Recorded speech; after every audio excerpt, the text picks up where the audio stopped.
fair, there is one thing I can give Terminator 2 credit for now that I think about it, which is he does have probably one of the most realistic depictions of a nuclear bomb going off.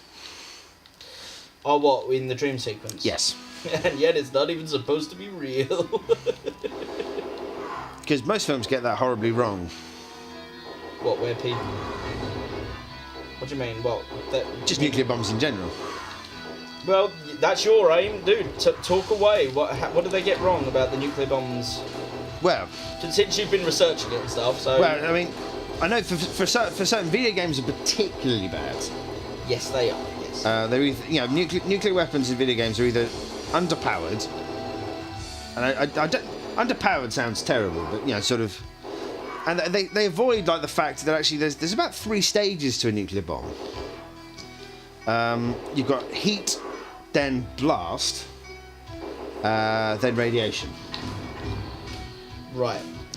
So when it goes off, the first. So it was the because she gets blown into basically like almost like paper.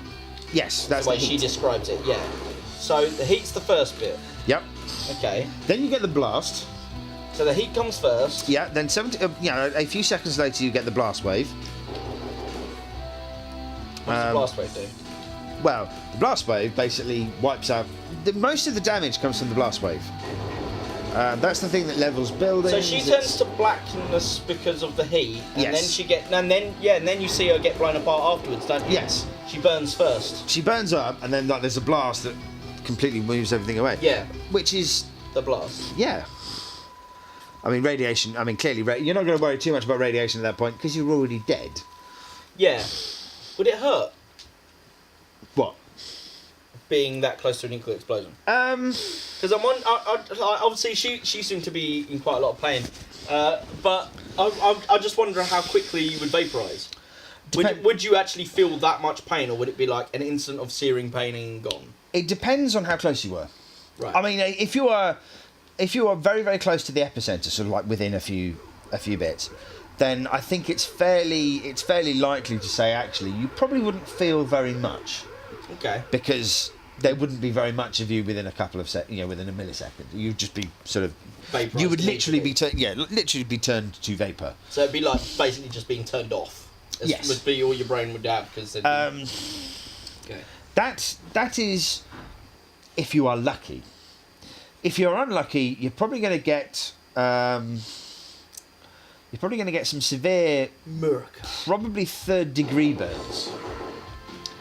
And I don't really understand the degrees of burns. It's to do with how far it goes through your skin. I think so. 1st degree is only like sort of surface level. 2nd degree is surface level and some of the skin underneath, and 3rd degree is pretty much most of your skin, I believe. Like the skin's off, basically. Yeah. So and if you've got that, you may not die immediately, and it might be particularly painful. But the physics on this, dude. Wow, you have slope physics. I know.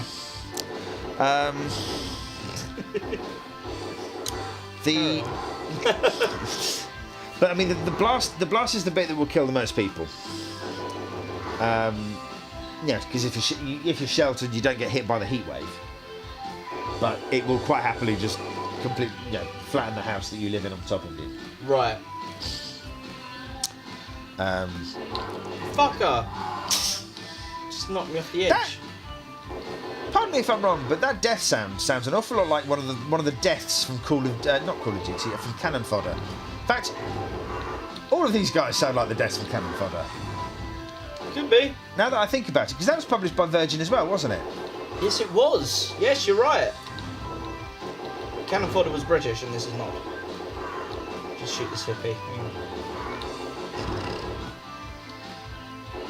I like this guy, look. Just flaunting up and down.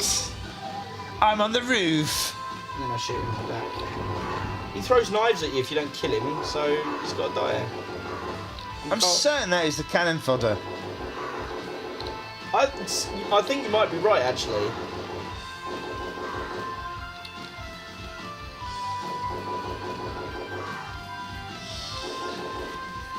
Oh, shit! But yeah, the other issue that you'll have, even if you survive the bomb itself, yeah, you can be 90% sure that medically no one's coming to help you. Why is that? Because the hospital's probably going to be gone. Yeah, so someone from another town. If there is another town. If you talk about the conventional nuclear strategy, the conventional nuclear strategy was to wipe out everything. The estimate for London in the event of an all-out nuclear war was that 97% of Londoners would be dead. That's fine. There's only 3% left to save. It's easy. Mate, hospital waiting times would go down. Well, they would, but because there would be no hospital and no doctors and... Just go to another hospital. That's the problem. Go There are no Basildon. hospitals. Go Basildon. Yeah, how are you going to get there? In your car. There's no roads. They're blown up or covered in rubble. Alright. Trains aren't going to... The estimate for London was that it would take 20 years, at least, with outside help, to rebuild London in the event of a nuclear attack on London. Right. And that's 20 years to sort of restore just the infrastructure. That's doable. Unless you could walk from London to Basildon. Yeah, do that. Fucking don't be lazy. And if like Basildon Hospital is still standing at that point and still has the medical supplies, Why wouldn't it be still standing? What's happened to Basildon? could have been bombed as well. Why? Well, because generally the idea was saturation bombing. You'd fire multiple bombs in an area. And even then, it probably wouldn't have medical supplies. They would run out very, very quickly. Why? Everyone's dead. Oh, why would Basildon be hit? Man, we can just go to Basildon. I don't think you understand quite the massive impact that it generally has. Yeah, and then you've got... Maybe you're overestimating. No, I definitely am not overestimating. Not to mention the fact you've then got the question, what do you do with all the dead people? Look, Hiroshima and Nagasaki survived it. They did, because they had outside assistance. Yeah, and so would we, so everything Not good. necessarily. Everything would be good. Why would no one help the British? Why wouldn't they help us? Because everyone else would be bombed as well. Why would everyone else be bombed? Well, France is part of NATO, Germany's part of NATO, UK is part of NATO, the US is part of NATO. Meaning what? That's the targets that the Warsaw Pact would have gone for. So you would have, and they would have gone after France. France is a nuclear power. They definitely would have gone after France. You'd probably find that the war would have originally, if it went hot, it would have gone hot in Germany, because that's where the ground war was likely to take place, in between East Germany and West Germany. So why would they bomb us then? Because we're nuclear. No, we're not. Here we are. No, the Chinese are nuclear. They're just building it for us. We're still a nuclear threat. Plus, doctrine at the time sort of said you want to minimise the chance of someone essentially nuking you back, so you will launch everything you have at once. Right, there's a cheat to this. That seems moderately unfair. Trust me, that thing fucking wipes you out in 2 seconds flat, so you can shoot one. No! Don't drop too far. No, you fucking don't!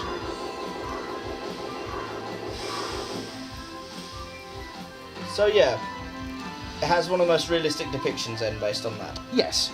Any other films have realistic depictions? America. Day After.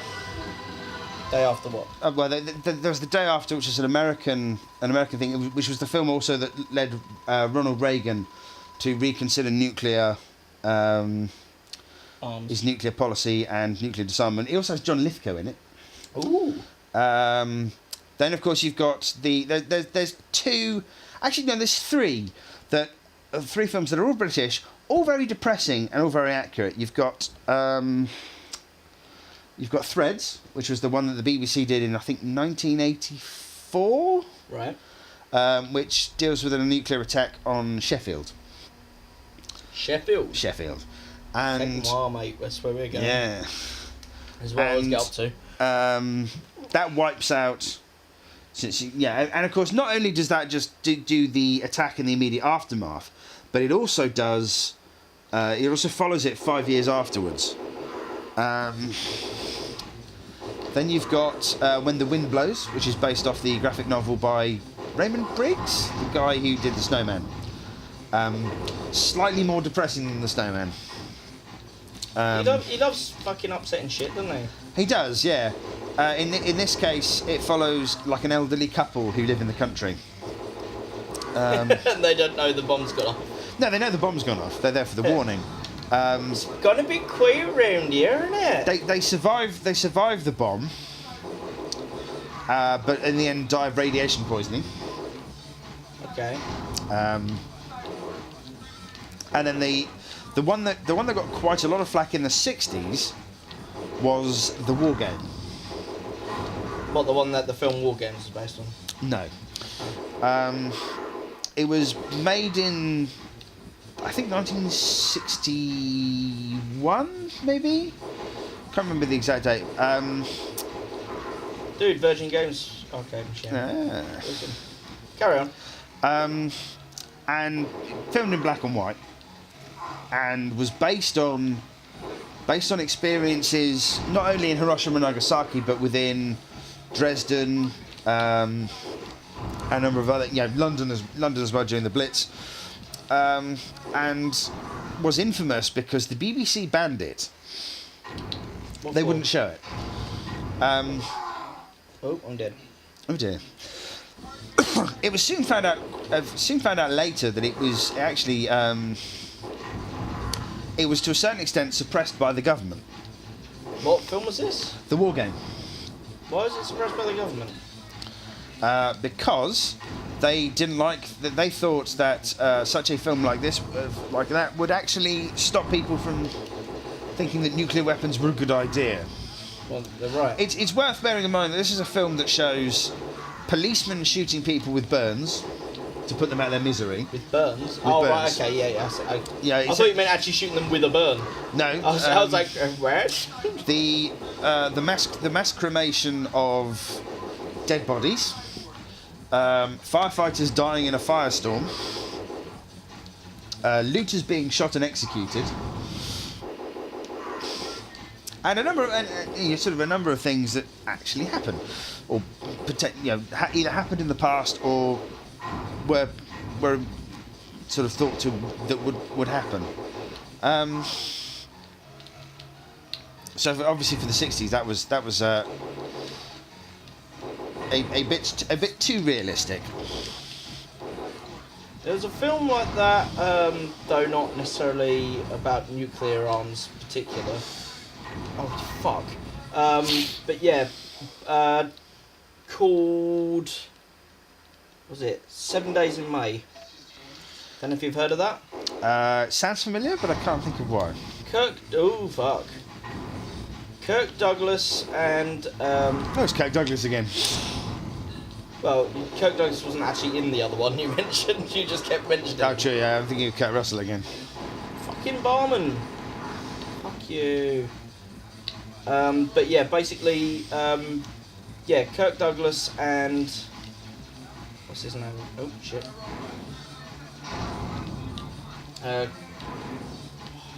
Burt Lancaster. Anyone who knows classic film will know these actors. Anyone who doesn't won't. But Kirk Douglas is Michael Douglas's dad. Yeah. He's been in a lot of phenomenal films. And this is one of them, but it's sort of lesser known. It's literally it's as realistic as possible. A drama about a military trying to take over control from the president. Right, so a coup, basically. Yeah, but it's sort of it's looking at that in a realistic way. Fucking, why are all these techno guys trying to shoot me with shotguns? It takes a lot, doesn't it? Fucking barman takes more than a fucking Terminator to go down. What was I talking about? Oh yeah, 7 Days in May. So yeah, 7 Days in May is about Kirk Douglas is a military officer working for Burt Lancaster, and he starts hearing rumours from political figures and that about something happening on Sunday, which is in 7 days' time. Yeah. Oh no, she's running. Wait, I'm here to save you. Why don't you trust me? Oh fuck. Fuck off, honey.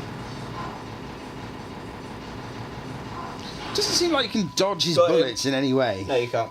But yeah, so Kirk Douglas starts to look into it, and he starts realising that there seems to be the possibility that Burt Lancaster may be trying to stage a coup. Right. And he doesn't want to betray his, the guy in charge of him. He's a good long-term friend, someone he's served with. And the whole film is about him looking into it and basically hoping that Burt Lancaster isn't trying to really do a coup. Yeah. It's a brilliant drama. Really sorely overlooked. Well worth a look. There was one in the UK. We had a thing called there was one called a Very British Coup. Right. Which is where like a popular left wing leader is elected into power, and the military essentially get rid of him by staging a coup. Right.